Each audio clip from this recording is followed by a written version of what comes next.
તો રાજ્યભરમાં અત્યારે વરસાદી માહોલ છે, ખૂબ વરસાદ થઈ રહ્યો છે અને ખાસ કરી ગઈકાલે જે અમદાવાદમાં વધુ વરસાદ નોંધાયો છે, અમદાવાદના પૂર્વ વિસ્તારમાં, બીજી તરફ દક્ષિણ ગુજરાતમાં વરસાદ છે અને ઘણા દિવસથી જે દક્ષિણ ગુજરાતમાં વરસાદ છે, પરંતુ આગામી સમયમાં શું આગાહી છે, આજે કઈ કઈ જગ્યાએ વરસાદ પડે છે તે વિંડીના માધ્યમથી નજર કરીએ. હવામાન વિભાગ તરફથી શું આગાહી આપવામાં આવી છે તમે વિંડીમાં જોઈ લો. જેમ કે આ ગુજરાત છે અને તેમાં ખાસ કરી જે મધ્ય ગુજરાત છે ત્યાં વધુ વરસાદ થઈ શકે છે અને સાથે દક્ષિણ ગુજરાતમાં પણ વધુ વરસાદની આગાહી છે. તમે જુઓ તો ભાવનગર છે, જૂનાગઢ છે, જામનગર, થાન અને અમદાવાદની આસપાસનો એટલે કે આ મધ્ય ગુજરાત અને સૌરાષ્ટ્રનો જે પણ આ વિસ્તાર છે ત્યાં વધુ વરસાદની આગાહી કરવામાં આવી છે. દક્ષિણ ગુજરાતના સુરતમાં પણ હજુ વધુ વરસાદ થઈ શકે છે, એટલે સુરતવાસીઓ હજુ પણ સાવધાન રહેજો.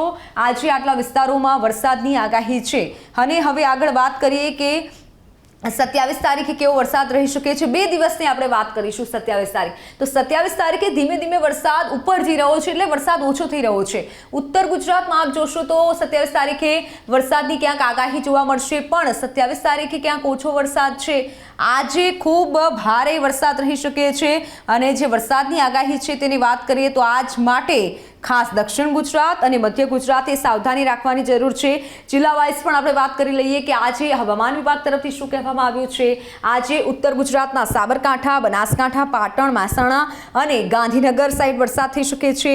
તો આ તરફ સૌરાષ્ટ્રમાં રાજકોટ છે, અમરેલી છે, ભાવનગર, ગીર સોમનાથ, જૂનાગઢ, પોરબંદર, નવસારી અને દક્ષિણ ગુજરાતના વલસાડ અને સુરતમાં વરસાદ થઈ શકે છે. દક્ષિણ ગુજરાતમાં પણ આજે વરસાદ બપોર બાદ ઓછો થઈ શકે છે, પરંતુ બપોરના 3 વાગ્યા સુધી આપ જુઓ કે જ્યાં તમને ગ્રીન કલર જોવા મળે છે ત્યાં તમામ જગ્યા વરસાદ રહી શકે છે. અને ખાસ હું કહેવા માંગીશ કે આજે બપોરે 3 વાગ્યા સુધીમાં જામનગર સાઈડ વધુ વરસાદ થઈ શકે છે, એટલે સૌરાષ્ટ્રમાં આજે વધુ વરસાદની આગાહી કરવામાં આવી છે અને ધીમે ધીમે વરસાદ ઓછો થશે, પણ ભારે વરસાદ થઈ શકે છે બપોરના સમયે અને ધીમે ધીમે આવતીકાલે વરસાદ ઓછો રહેશે, પણ હવામાન વિભાગ તરફથી પણ આગાહી કરવામાં આવી છે. અને ખાસ દક્ષિણ ગુજરાત, સૌરાષ્ટ્ર, ઉત્તર ગુજરાત અને મધ્ય ગુજરાતમાં પણ છૂટો છવાયો વરસાદ રહેશે, પણ જે વરસાદની આગાહી કરવામાં આવી છે તેને લઈને સુરત અને સાથે અમદાવાદના લોકો સાવધાન રહેજો.